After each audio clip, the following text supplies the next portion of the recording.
আসসালামু আলাইকুম ওয়ারাহমাতুল্লাহি ওয়াবারাকাতুহু। প্রিয় দিনী ভাই ও বোনেরা, আপনারা সকলেই কেমন আছেন?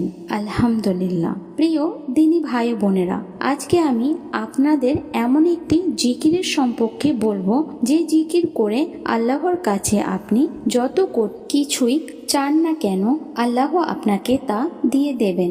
এই জিকিরটি আমরা সবাই জানি, কিন্তু এই জিকির দিয়ে আমল করার নিয়ম আমরা জানি না। আজকের ভিডিওতে আমরা সেটি জানবো ইনশাআল্লাহ। প্রিয় দিনী ভাই ও বোনেরা, আমাদের জীবনে আমরা এমন সব পরিস্থিতির সম্মুখীন হয় যখন আমাদের দেওয়ালে পিঠ ঠেকে যায়। এমন সব কাজ আমাদের সামনে চলে আসে যেগুলো সম্পাদন করার কোনো উপায় আমরা খুঁজে পাই না। এই ধরনের কঠিন সময়গুলিতে নিজের কার্যসিদ্ধির উদ্দেশ্যে এবং মনের বাসনা পূরণের জন্য আল্লাহর স্বর্ণপূর্ণ হওয়া ছাড়া আর কোনো উপায় থাকে না। এমন সংকটময় সময়গুলোতে আল্লাহর সাহায্য প্রাপ্তির জন্য রাসূল সাল্লাল্লাহু আলাইহি ওয়াসাল্লাম আমাদের একটি আমল শিখিয়ে গেছেন, আর তা হলো ইসমে আজম এর আমল। কিন্তু কি সেই ইসমে আজমের আমল? এই বিষয়ে কি বলে গেছেন বিশ্বনবী সাল্লাল্লাহু আলাইহি ওয়াসাল্লাম? চলুন জেনে নেওয়া যাক। প্রিয় দিনী ভাই বোনেরা, ইসমে আজম হলো আল্লাহ তাআলার মহান নাম। ইসমে আজমের মাধ্যমে যদি আল্লাহর কাছে কিছু চাওয়া হয় তবে তিনি বান্দার সেই চাওয়া পূরণ করে দেন। এই মহান নামের মাধ্যমে আল্লাহকে ডাকলে আল্লাহ বান্দার সেই ডাকে অবশ্যই সাড়া দেন। এই মর্মে মহানবী সাল্লাল্লাহু আলাইহি ওয়াসাল্লামের থেকে হাদিসের অনেক বর্ণনা পাওয়া যায়। বহু ইসলামিক স্কলার এই সম্পর্কে বলেছেন, ইসমে আজম হলো আল্লাহ তাআলার মূল নাম, অর্থাৎ আল্লাহ। আমরা জানি যে আল্লাহ তাআলার অনেক গুণবাচক নাম রয়েছে। সেই সকল নামের মাঝে মূল যেই নামটা সেটা হচ্ছে আল্লাহ। এই নামটিকে বেশিরভাগ ইসলামিক স্কলার ইসমে আজম হিসাবে আখ্যায়িত করেছেন। কোনো বান্দা যখন তার অন্তরের অন্তঃস্থল থেকে ইসমে আজম অর্থাৎ আল্লাহ বলে জিকির করে এবং আল্লাহ রাব্বুল আলামিনের কাছে মনের একান্ত বাসনা পূরণের কিছু চায়, তখন আল্লাহ তাআলা তার বান্দার সেই চাওয়া কবুল করে নেন। ইসমে আজম সম্পর্কে রাসূল সাল্লাল্লাহু আলাইহি ওয়াসাল্লাম তার জীবদ্দশায় আমাদের অনেক কিছু শিখিয়ে গেছেন।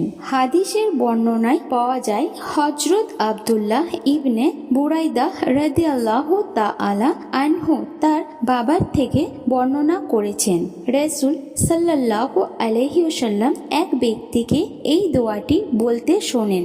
দোয়াটি হচ্ছে, আল্লাহুম্মা ইন্নী আসআলুকা বিআন্নী আশহাদু আন্নাকা আনতাল্লাহ লা ইলাহা ইল্লা আনতাল আহাদুশ শামাদুল্লাযী লাম ইয়ালিদ ওয়া লাম ইউলাদ ওয়া লাম ইয়াকুল লাহু কুফুওয়ান আহাদ। দোয়াটির অর্থ হচ্ছে, হে আল্লাহ, আমি তোমার কাছে প্রার্থনা করছি আর সাক্ষ্য দিচ্ছি যে তুমি একমাত্র আল্লাহ, তুমি ছাড়া অন্য কোনো মাবুদ নেই, তুমি একক সত্তা, স্বয়ং সম্পূর্ণ, জন্ম দাওনি এবং কেউ তোমার থেকে জন্মগ্রহণ করেননি, আর তোমার সমকক্ষ কেউ নেই।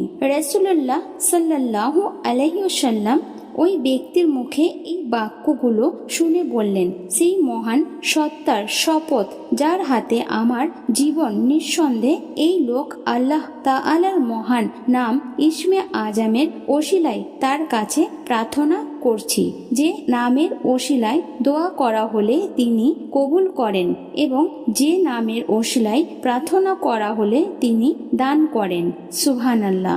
এই হাদিসের অলৌকিক বিশ্বখ্যাত সব হাদিস বিসার দ্বারা বলেছেন, এটি হলো সেই দোয়া যেটিকে ইসমে আজম বলা হয়। হাদিসের বিখ্যাত ব্যাখ্যাগ্রন্থ ফাথুল বাড়িতে আল্লাহুম্মা ইবনে হাজার আশকালানি রহমতুল্লাহি এই হাদিসটিকে ইসমে আজমের সবচেয়ে নির্ভরযোগ্য ও বিশুদ্ধ হাদিস হিসাবে আখ্যায়িত করেছেন।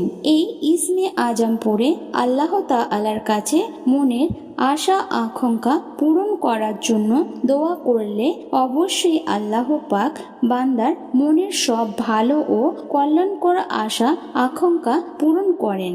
আর তাই আমাদের প্রত্যেকেরই উচিত নিজের একান্ত কল্যাণকর ইচ্ছাগুলো পূরণের দৃঢ় ঈমানের সাথে ইসমে আজমের আমল করা। তো প্রিয় দিনী ভাই বোনেরা, এই ছিল আমাদের আজকের আমলের ভিডিওটি ভালো লাগলে অবশ্যই চ্যানেলটিকে সাবস্ক্রাইব করে বেল বাটন অল বাজিয়ে দেবেন, ভিডিওতে একটি লাইক দেবেন এবং কমেন্টে আমিন লিখবেন এবং অন্য মুসলিম ভাই বোনেদের কাছে ভিডিওটি শেয়ার করে দেবেন যেন তারাও দেখে শিখে আমলটি করতে পারে। আল্লাহ তাআলা মুসলিম উম্মাহকে ইসমে আজমের আমল যথাযথভাবে করার তৌফিক দান করুন। আমিন।